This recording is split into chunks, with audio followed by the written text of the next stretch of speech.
Well, welcome to the course. It's a course in computer ethics, but it's speculative.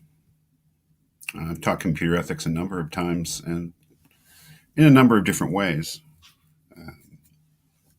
And this is the latest way, and it is speculative. To get a sense of what the course is about, look at these headings for the three units of the course: the Jonas thesis and the singularity, Unit 1, speech and information in the age of the internet, Unit 2, and personhood, selfhood, and virtual identity in Unit 3. The course is guided really by this very, very important, I believe, essay by the German American philosopher Hans Jonas. In his essay, the sorry, name of the essay, Technology and Ethics.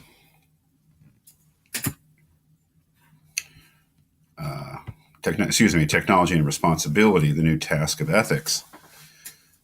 In an essay that doesn't really talk about computers, but talks about technology in general. And you might say that he's reflecting, without using the term singularity, on the original sense of it, which was coined by John von Neumann, the great scientist, genius, computer games theory guy, died way too young, who was said by a friend of his, another great mind of the 20th century, Stanislaw Ulam, the great mathematician who more or less invented the American version of the hydrogen bomb.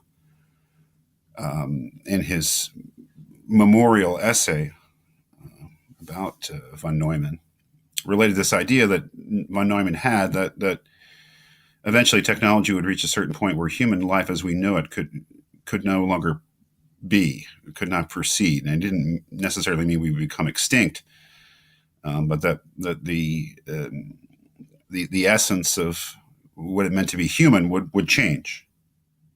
And Jonas is really, I suppose, going on that general idea that technology has reached a stage where it presents us with deep ethical challenges. That really is the inspiration for this course, and the idea is to apply that more specifically to computer technology and the ways in which computer technology is challenging, I believe, certain presumptions about what it means to be human, and posing perhaps ethical challenges which are entirely novel. And what could be more in line with that than the idea of the singularity where we begin? I wanted to start the discussion off with some pop culture references, because the singularity really was invented by science fiction people long before it began to be thought about by philosophers and scientists. Frederick Brown's, this is the whole thing. Frederick Brown's short story Answer, Campbell's The Last Evolution, which is a fascinating science fiction story from the 30s, and then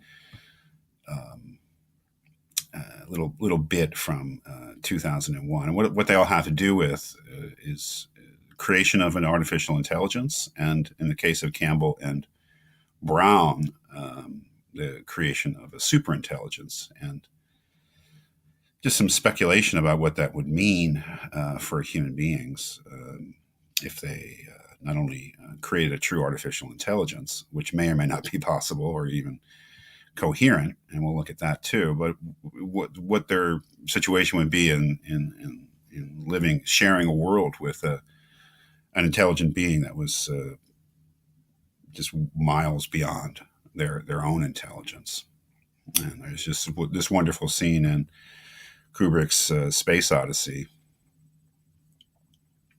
where the astronaut, the human being, Dave, realizes that he is dealing with a true intelligence. That is, that the onboard computer, HAL, is more than a machine.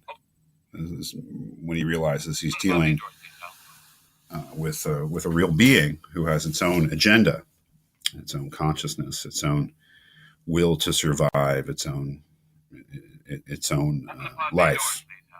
It's a really incredible thing, and in a way, the best thing I think you could do to prepare for this course is to watch this film, 2001, which in many ways is, I think, still a film that people are unraveling in terms of its philosophical message, and I have a certain take on it. But so yeah, we'll be looking at the whole idea of the singularity, and we'll be questioning it too. There are certainly many philosophers who think that it's a moot point, the singularity, because we couldn't actually create a true artificial intelligence. We'll read John Searle's objections to the very notion of a substantive AI. We could not actually create an artificial mind, and he has reasons for believing that. We'll be moving on to some other things here, maybe less speculative, maybe still speculative, but certainly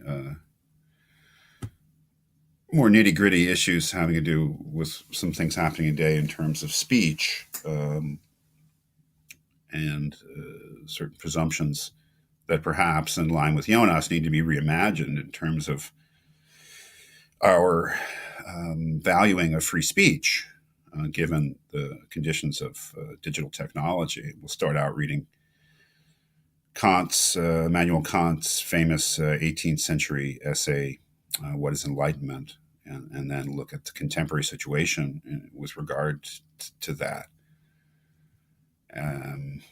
Some of the more troubling, I would say, troubling developments in terms of speech, the internet, truth, facts, problem of fake news, problem of information, and issues here like the free universal availability of pornography, whether the internet is essentially a technology that actually does promote freedom, things like that. And then finally, a unit on how internet, digital technology, computers may actually be affecting the way we think of ourselves, what it means to be a self or person. We'll look at some pre-computer, pre-digital thinking about that, some traditional notions of questions of the self, Dennett, Marx, Goffman. But then we'll look at some of the challenges to our notions of the self that are really, I think, appearing before our eyes. We'll look at the Black Mirror episode Nosedive, which came out just late last year, I believe. And another thing that came out late last year, an episode of the HBO show High Maintenance. There's I thought, a very good episode called Selfie. The online self, the social media self, the digital self, or how those technologies are affecting our personhood, our humanity, our self-conception of what it means to be a self. So this is a basic overview of the themes of the course. Again, can't emphasize too much the influence in my thinking of Hans Jonas's essay. Again, even though it doesn't even contain the word computer in it, I think it is very relevant to thinking through these questions.